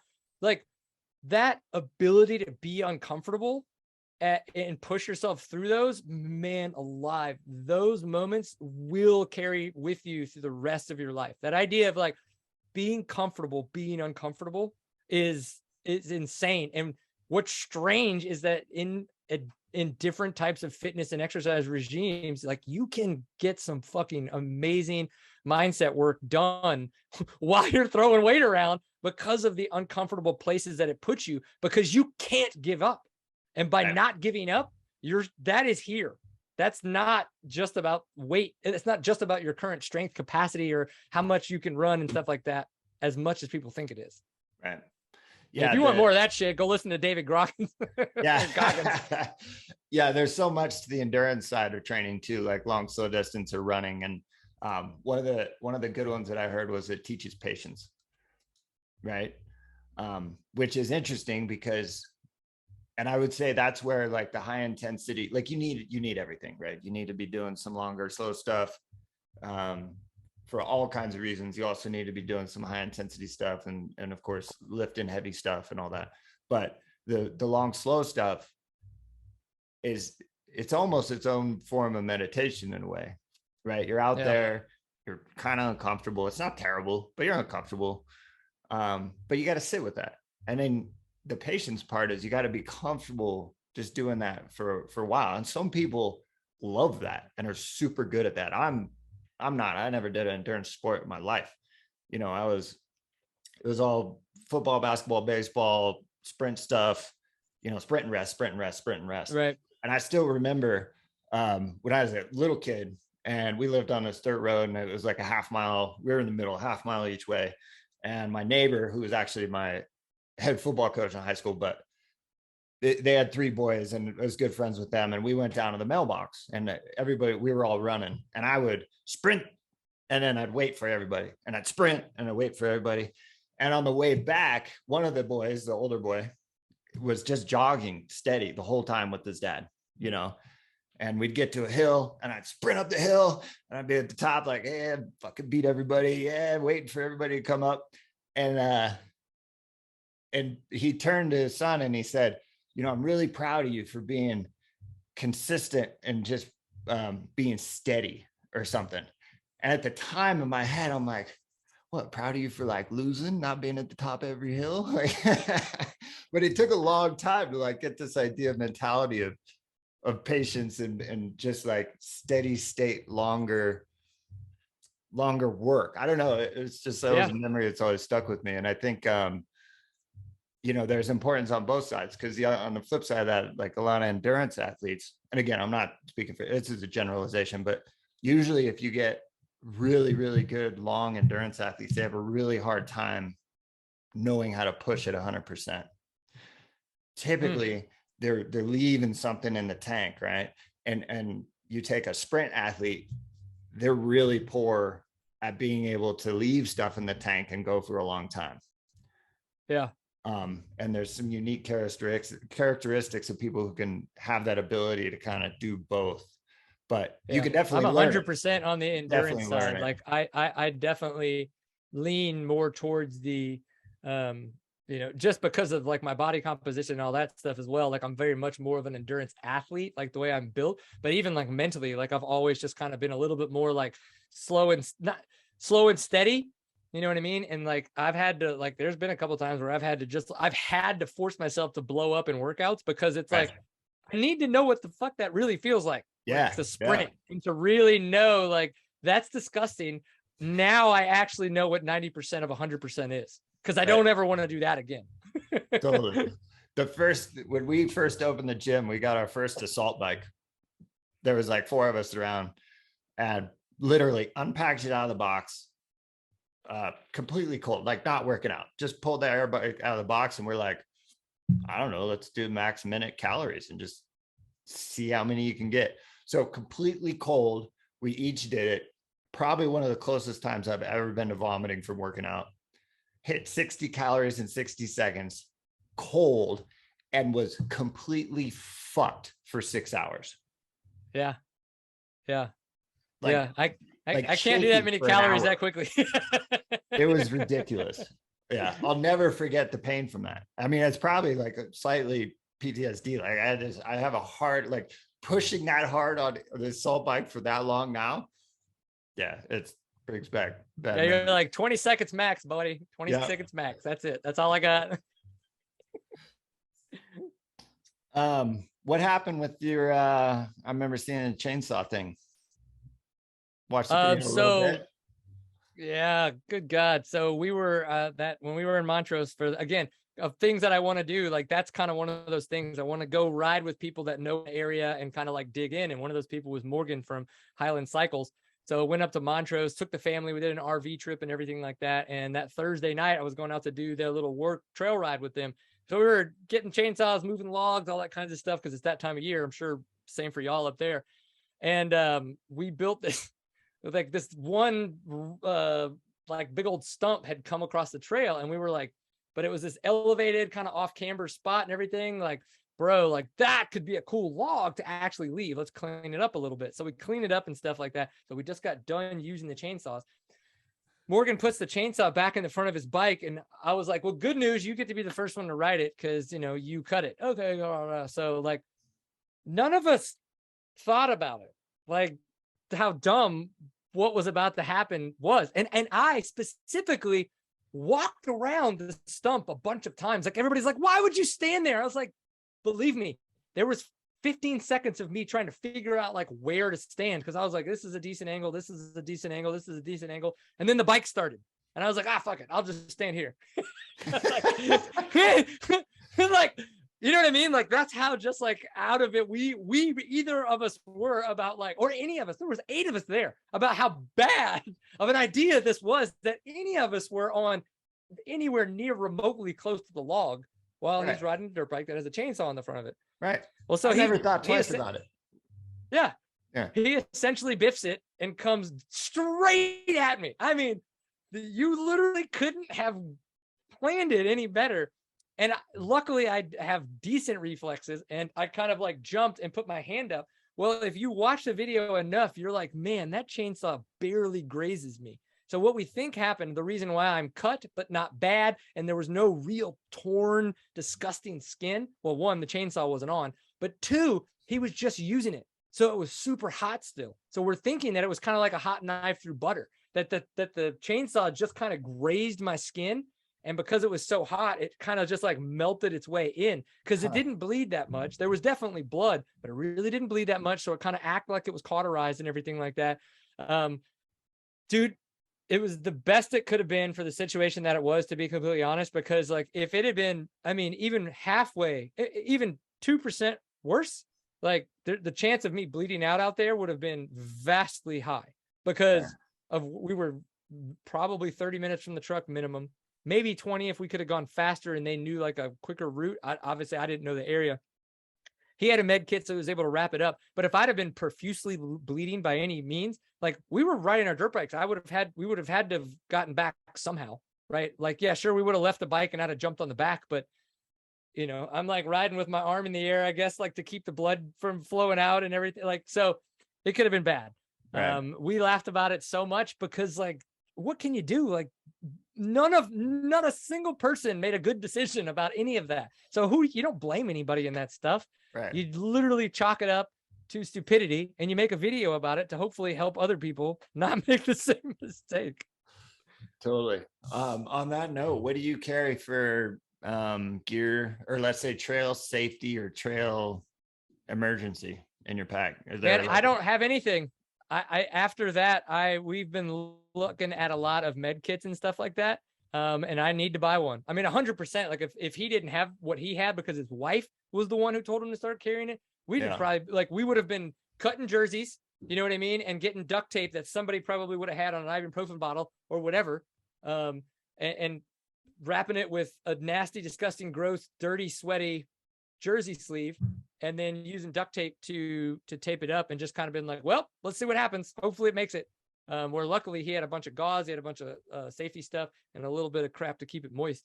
But yeah, like honestly, even at this point, like going to one of the Molly panel med kits that you could like easily keep in your car and just grab and throw in your gear bag, like when you're going, like, dude, like, yes, that's what we like. We need that. Like, we should be carrying that.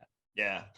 Yeah. Dane's a lot better about this than I am, but we've landed on you're pretty much basics. We got a backpacker med kit, something light, small, but I always ride with that. Dane has one as well. Water filtration system of some sort, waterproof matches, which I've actually had to use on multiple occasions at this point. And then rain jacket for the most part, just in Idaho or this area, like, because it'll be, I mean, literally hot during the day, smoking hot, and then sun starts to go down. And if you're coming in late, even, and you come off being all sweaty all day, and I've done both. I've had my rain jacket out and left it and needed it, and then I've had it and used it. And usually that's the one I settle on. It's worth packing. And the match, it's different. Like around here, around Texas, we just, it's just a butt pack, like whatever I would carry in a race. You know what I mean? Like, because again, it's private land. We're never that far from the truck. But whenever I go to Colorado, I try to be much more diligent. I mean, I pack food. You know what I mean? The rain jacket, like you're talking about, toe straps, as many extra parts as I like physically want to carry, right? Like levers and things like that, just to potentially have anything that I might, so I don't have to have a trail bound fix, right? A diamond fail fix on the side of the trail, and stuff like that. So I'm much more diligent about that, but obviously gonna add a med kit to that for when it comes down to those longer days on the bike in Colorado and things. I mean, honestly, even here in Texas, like, because again, it doesn't matter. Stupidity can happen out there and you could bleed out in 2 minutes, and regardless of the truck being 5 minutes away. Like, totally. So it's smart to start carrying this stuff. Yeah. Med kit, I think, is a pretty necessary. We've had to bust it out on more occasions than we would like to have, but something good to have. Or any chainsaw incidents yet, or no? No. I personally, I don't really pack chainsaw. I don't have I feel like I'm not old enough to want to go out and spend my days cutting logs yet. There might be some people who disagree with that, but that's where I'm at. I will go over them all day. I do not want to take, like, I'm saying, I get it. And if you're out there cutting logs, awesome. Thank you for doing the work. I love it. And I'll go help and do all the things, but I'm not at a point yet where I'm packing a saw and that's where I'm spending my riding days. I strangely loved up until the chainsaw incident. I loved that ride.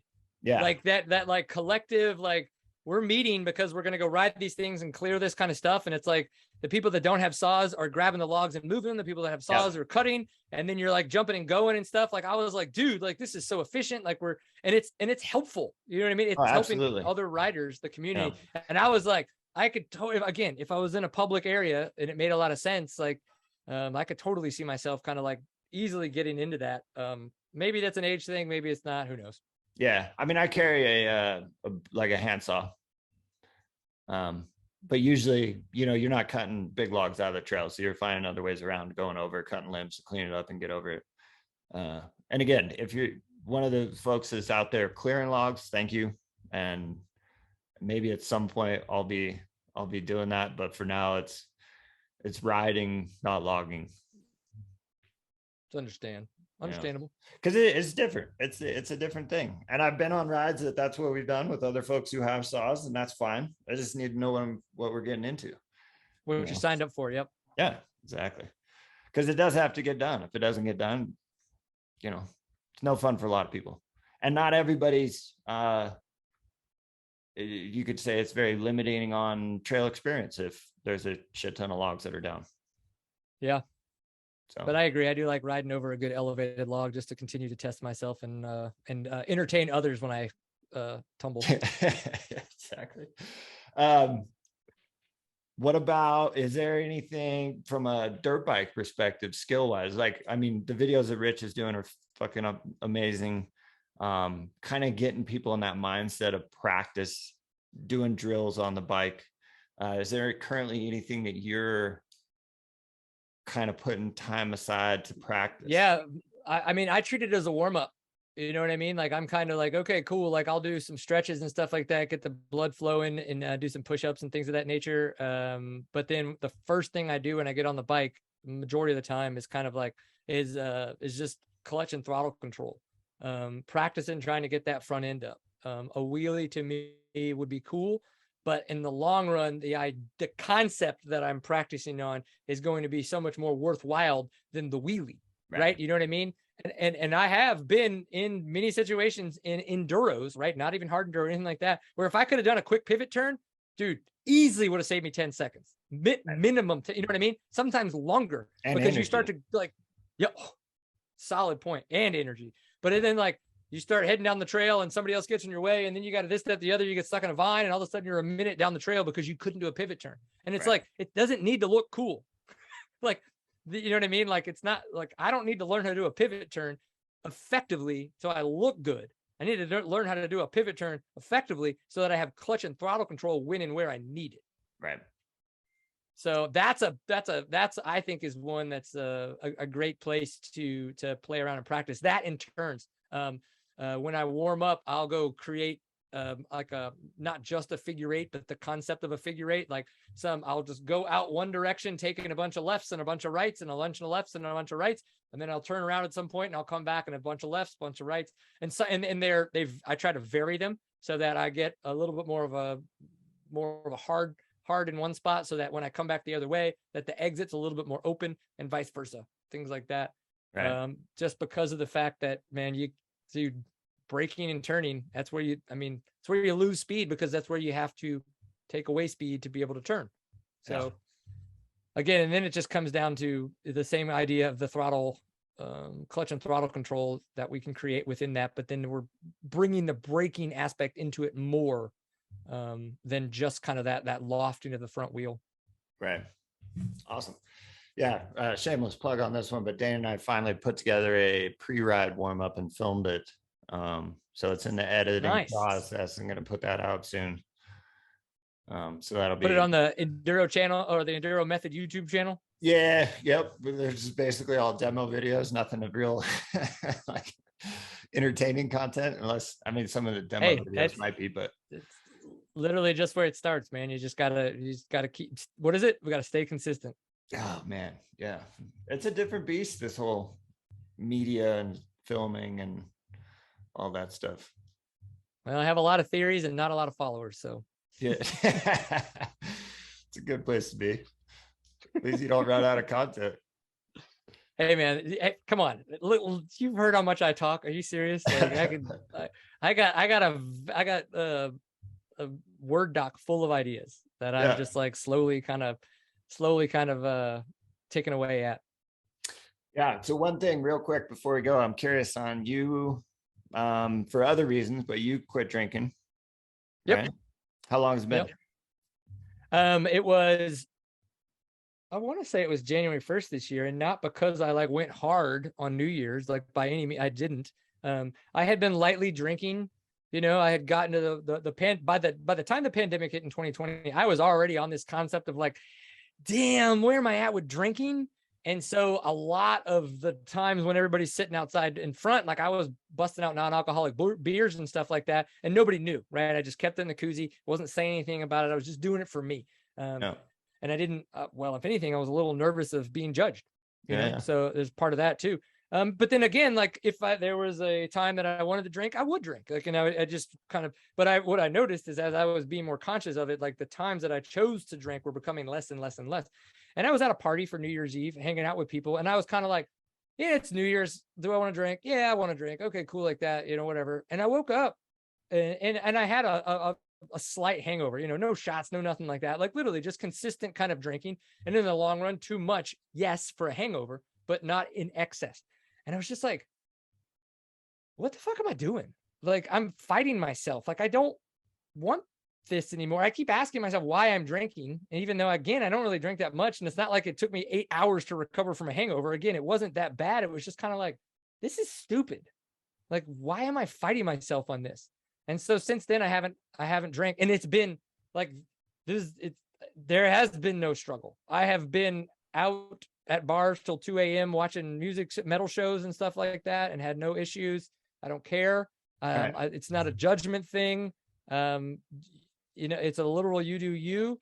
But again, if I go back to my why, I want to be happy, healthy, and hopefully still humble when I'm 95. Drinking is not going to help me get there.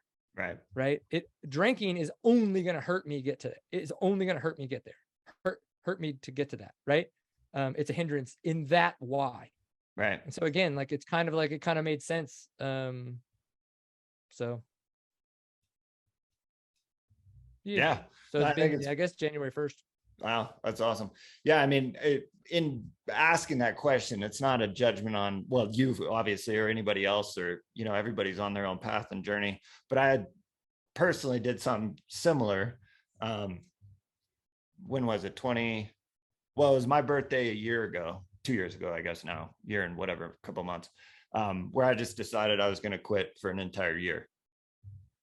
And so I'm on the other side of that year, still haven't drank, not sure where I stand with it fully long term. But it was really cool to take that long off. Like, I've gone previous bouts of it for competitions and everything else. Right. But then it was right around where my pinky blew up and I couldn't ride. And I was at the Silver King. Well, it wasn't Silver Kings then. It was at Sticks and Stones in 2021. I couldn't race. I had pins in my finger, and I was super pissed because I really wanted to race. And I found myself, like, nothing bad happened or anything, but I found myself having these thoughts of, jealousy, resentment a little bit. And I was just kind of heading, as I'm like, you know, sitting around drinking, because that's all I could do, and listen to everybody else talk about the race and everything else. Right. And I just sat there and I realized, I was like, you know what? Okay, so I'm just starting out on this injury. I'm not going to be able to do much for a couple months. I'm missing our ride window for the most part here in Idaho. Like, we get 3 months for lucky. I'm missing most of that. So I can either make some changes now, right, and be in a better spot for when I can get back to doing what I want to do. Or I can, you know, spend this time like kind of wallowing in my own self-pity and come out of this maybe in a worse spot than I went in. Anyways, so yeah, decided not to do it for a year. Fantastic. And I would say anybody that's considering it, it's very worthwhile. You know, it doesn't have to be a year. You learn so much about yourself. Totally. Like, during those times when I was like consciously making decisions to not drink and stuff like that, and kind of like going back and forth, and not like I felt like a failure when I chose to drink. Just, I knew that I was making conscious decisions on when I win and when I would not.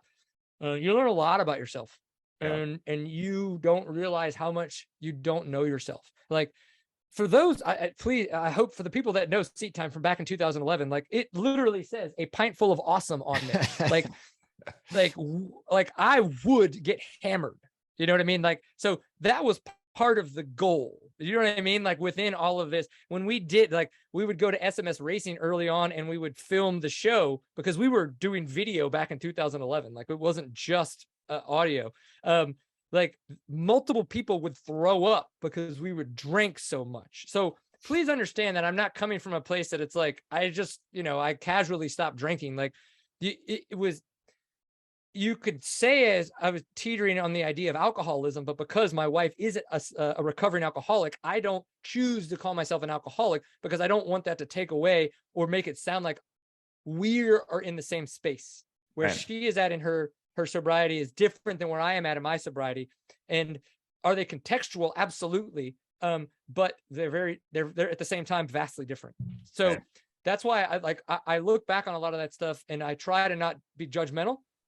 Because that's who I was then. Who I am now is just different. Who I'm going to be 10 years from now is going to be different. And hopefully if I make 95 again, that person's going to be vastly different. So I can't beat myself up over that. I just have to go with today and see what happens. But please understand that, like, it's been a rough road. I partied so hard at the Big Sky 2013 cross country championships that I went to, that I missed my flight the next morning.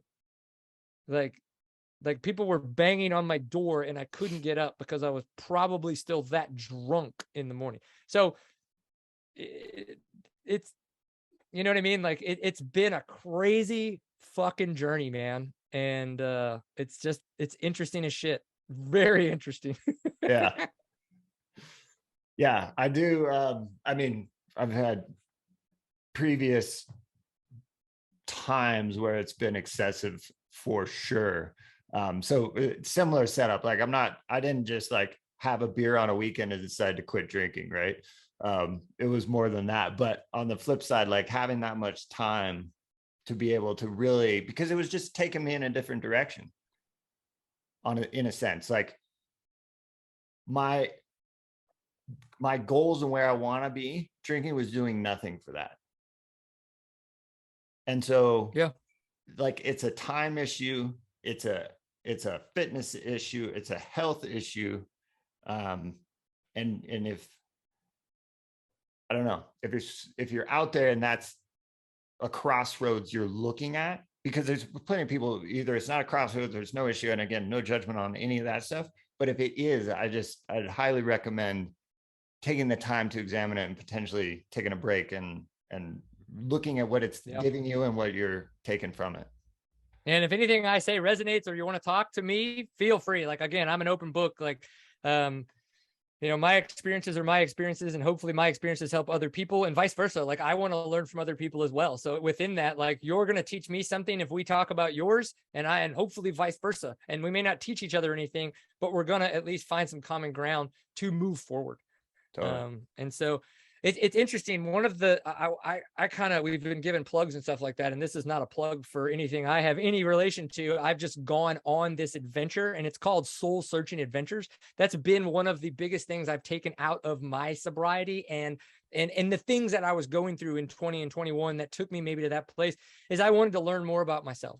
I wanted to understand who I was, why I made the decisions I made, why my anxiety sometimes is through the roof. And I can tell that I'm clenching my jaw during the day because my anxiety is so high. Michael Kazayu is a huge pastime CrossFit dude and stuff like that. So that's how I found out about him. But the trip is not a CrossFit trip. So don't think that's just his connection and how I found out about it.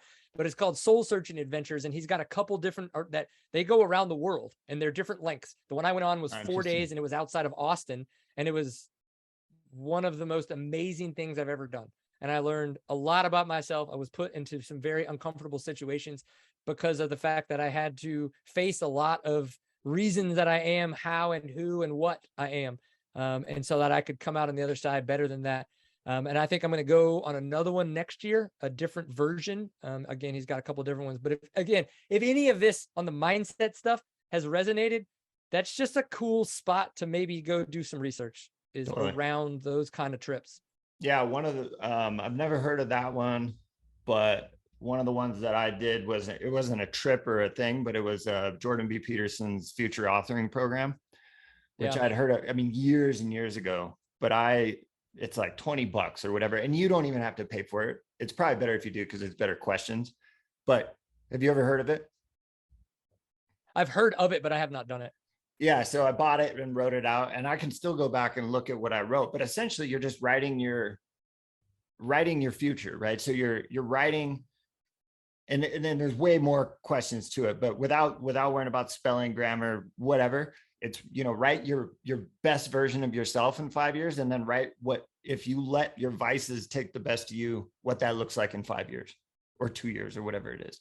And it's fucking interesting, because deep down, we all kind of, I think, have an idea of what that looks like, right? Like, what's my best self look like? And if I could put that out there, what would I be? Would I be, a role model for my kids or friends or family, or I would enrich the lives of the people around me, blah, blah, blah. And you have an idea of that. And then it's like, what does that look like if you let the most base things of yourself take control, right? And you travel down that path, and write that down. Don't just go, oh yeah, that won't happen. Like, put that on fucking paper and then read it and see how that makes you feel. And then it gives you a lot more context, and it gives you those spots to be like, okay, I don't want to do that, right? So how do I make decisions that don't put me there? Yeah, I love it. Yeah, it's interesting. Any of that, again, obviously Josh has got resources, I've got them. If any of this stuff resonates, like, reach out and we can, chit chat about it. Yeah, absolutely. Well, I guess we should finish with something that has nothing to do with dirt bikes or fitness and with the mindset stuff, huh? Man, it's your show, buddy. No, that's all good, man. Appreciate the time, and thanks for coming on. We'll have to do it again. And yeah. No, man, absolutely. If anybody, like, if any of this, you want to know a little bit more about the seat time and the stuff, it's seattime.co. We're on the Instagrams, TikToks, and all the stupid things out there. It is, again, I want to entertain, and I want to educate people. I want to have fun. Dirt biking is awesome. It doesn't need to be taken too serious. And so I don't take it too serious. And if you want a little bit of that, man, come check us out in any of the places you can try to find us. Awesome. Well, Brian, appreciate the time, and thanks for coming on the show. You got it, man.